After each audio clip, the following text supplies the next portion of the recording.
Hello everyone, my name is Chris Priestman. I'm an executive editor at hookedgamers.com, and today I have a review for you for Spare Parts, which you can find on Xbox Live Arcade. In Spare Parts, you play as a robot called Marty, and if you're playing with a partner then they'll play as a robot called Chip. After being dumped out of a spacecraft onto an alien planet, the pair of robots come across an abandoned spaceship. On board, the ship's computer, Conrad, played by Simon Pegg, tells them that the ship needs repairing. Fortunately, Conrad detects many of the parts missing from the ship scattered around the planet. With his guidance, the two robots set out to find the spare parts and bring them back to the ship. Things are never quite that easy though. Cue your usual evil boss, this time it's an alien called Lord Krung, and in typical evil fashion, he intends to use his minions to capture the ship and use the advanced technology on board to carve his path to universal domination. One of the highlights of the game, as you can see, is its presentation. The story is told through some really well animated cutscenes, but most of the game's personality resonates from the voiceover of Simon Pegg. Another strong point in the game is the different environments the levels are set in. These range from a jungle to a cave to even an ancient temple. The game's colourful palette and cartoon style will certainly appeal to younger players. The actual game itself plays out like any of the LEGO games. The abandoned spaceship acts as a hub from which you can warp to different locations. The levels that you travel to are all quite small but packed with lots of stuff to collect. Some of the stuff you will not be able to collect until later, as you will not be able to reach them until you have the right gadget. For example, you might need the magnet boots to walk up a metal surface to reach the missing part. There is also money to build up which you can spend on upgrades, and there are data discs to collect that will give you extra tutorial levels. As with the LEGO games, when you're not collecting stuff you'll be fighting enemies. With a mix of combo attacks and projectile attacks, it is fair to say the combat can be quite varied as you'll need to use different moves against different enemies, and it all flows quite well and doesn't get repetitive throughout the entirety of the game. One of the things I found a little bit annoying later in the game is that you cannot guard yourself. On the harder levels, when you have enemies all around you, you get shot to bits. Fortunately, the price of dying is simply a deduction on the money you have earned in that level. Another thing that caused me to die a few too many times was the platforming sections. The reason for this is because the jumping is quite stiff, and that's not just because I was playing a mechanical robot. The stiffness also transferred into the interface of the game. Like I mentioned, the game has different gadgets that you must use to progress through the levels. Quite a lot of your playing time is spent flicking through gadgets to find the right one for the situation. The game makes use of a wheel menu, which allows you to select the right one quite easily. Well, that would be the case at least if it wasn't so stiff. Sometimes I ended up choosing the wrong one and had to do it all over again. And as it doesn't pause the game whilst you're doing this, you'll have to use the bumper buttons if you're getting attacked by enemies to select the gadget that you want. But as you only have these little pictures to go on, you can often find yourself spending quite a lot of your time flicking through this. That problem aside, I really liked the gadgets in the game.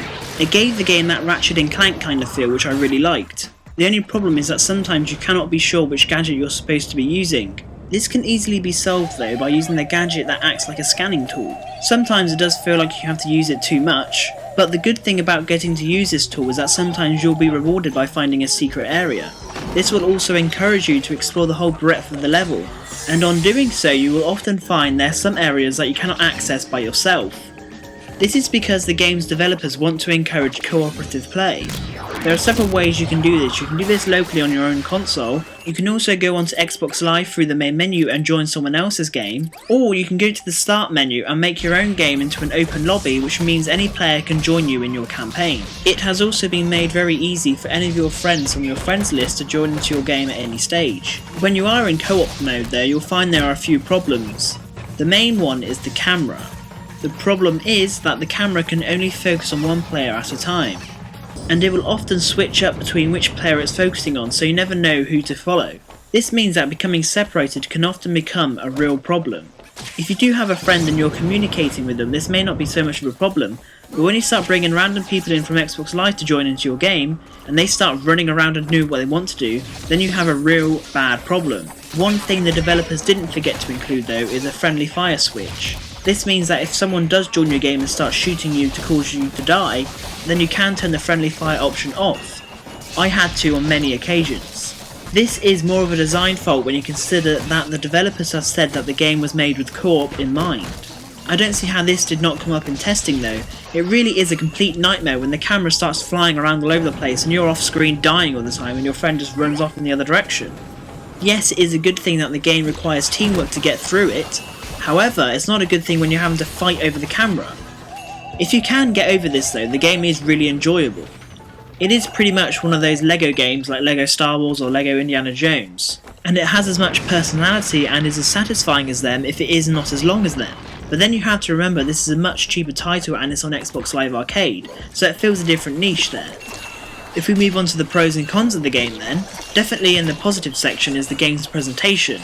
It reminded me of those many platformers like Crash Bandicoot which I played as a child, and I can imagine any kids playing it nowadays would get the same feeling.